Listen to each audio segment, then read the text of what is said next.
अस्सलाम वालेकुम। वालेकुम अस्सलाम बेटी। वालेकुम सलाम। तुम नीचे क्यों आ गई बेटा?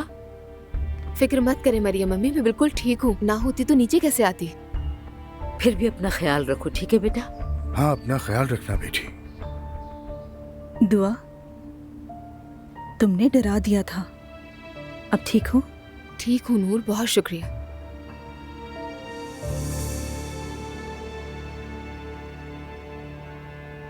आपा,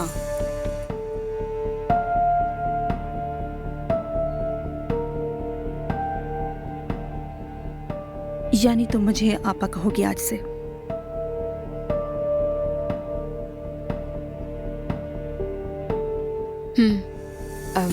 माफ कीजिएगा।